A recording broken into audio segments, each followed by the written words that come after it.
ആദ്യം വന്നിട്ട് രണ്ടെണ്ണം പൊട്ടിക്കാന്ന് വിചാരിച്ച നിനക്ക്.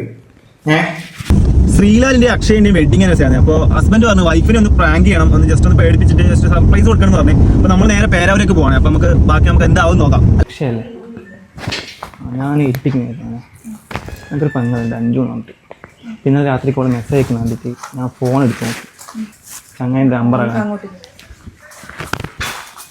നമ്മൾ അന്വേഷിച്ച് നോക്കുമ്പോൾ പറഞ്ഞതെന്ന് വെച്ച് കഴിഞ്ഞാൽ ഇങ്ങനെ ഭാര്യയും കുട്ടികളുണ്ടെന്ന് പറഞ്ഞത് 3 മാസമായി. ഓളോട് പറഞ്ഞത് വീട്ടിൽ അമ്മയുണ്ട്, അതുപോലെ തന്നെ അനിയത്തിയുണ്ട്. ഇതാകുമ്പോൾ നിങ്ങൾ പറഞ്ഞിട്ടുണ്ടാവില്ലല്ലോ ഇങ്ങനത്തെ കളി. വിളിക്കും അഞ്ജുവിൻ്റെ ഏട്ടമ്മ പറഞ്ഞാൽ മനസ്സിലായി. ഹലോ, എന്നാ മനസ്സിലായിനാ? എന്നാ പ്രശ്നം എനിക്കറിയില്ല. കാണിച്ചു കൊടുക്കണം, ഞാൻ അയച്ച മെസ്സേജ് കാണിച്ചു കൊടുക്കണം. ഓക്കെ, ഭാര്യക്ക് കാണിച്ചു കൊടുക്കണം, വീട്ടുകാരെ കാണിച്ചു കൊടുക്കണം. ഇതാ പറ്റിപ്പോലെ ഭാര്യയും കുട്ടി ഉണ്ടായിട്ട് കളി കളിക്കുന്ന. വീട്ടിലെ അമ്മയുള്ളൂ, കുട്ടിയുള്ളൂ, പിന്നെ പെങ്ങൾ വീട്ടിൽ പിടിച്ച് ഇന്നലെ രാത്രി മെസ്സേജ് അയക്കുന്നു. മെസ്സേജ് നോക്കുമ്പോ പറയാൻ പറ്റില്ല പറഞ്ഞാൽ ഇതാക്ക നമ്മള് സാധാരണ ഇന്നത്തെ പ്രായത്തിൽ ഓൾ ഡിഗ്രിക്ക് പഠിക്കുന്ന നല്ലതാന്ന് ഇതാ അന്വേഷിച്ച് നോക്കുമ്പോ ഇതാ സംഭവം. ഓളോട് പറഞ്ഞ പോക്ക് കാര്യം മനസ്സിലായി. കേട്ടോ, ഞാൻ ഇതാ ഉണ്ട്. ഹലോ, ആരാ ഇത്?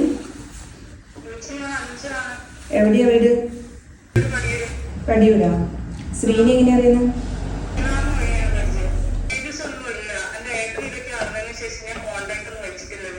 എന്തായാലും ശ്രീനെ വിശ്വാസാട്ടോ. ഇവര് 10 വർഷത്തിന് മേലെ സ്നേഹിച്ചിട്ട് ഇപ്പൊ കല്യാണം കഴിഞ്ഞിട്ട് എന്തായാലും പേടിക്കണ്ട. ശ്രീ അങ്ങനെ ഒരാളല്ല, നമുക്ക് നല്ല ഉറപ്പുണ്ട്. ഒരു കാര്യമുണ്ട്, സാധനം കൊണ്ട് കാണിച്ചാ വിശ്വസിക്കാൻ സാധനം കൊണ്ട് കാണിച്ചാ. ചേച്ചി ഒന്നും കയറുമോ? നിങ്ങളെ വെഡിങ് ആനിവേഴ്സറിയാ?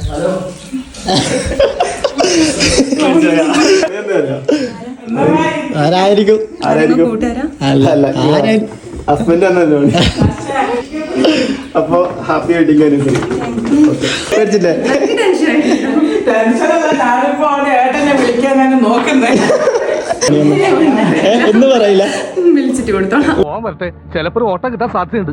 അല്ല, ഓനെ കൊണ്ടൊന്നും പറയാനില്ല. നല്ല സ്വഭാവവും നല്ല പെരുമാറുണ്ട്. ഇന്നത്തോടെ അവന്റെ ശല്യം അങ്ങ് തീരുമെന്ന് വിചാരിച്ചാ, അതിനു പകരം അവനങ്ങ് ഷൈൻ ചെയ്തു. പെട്ടെന്ന് ഇത് കേട്ടാരോ?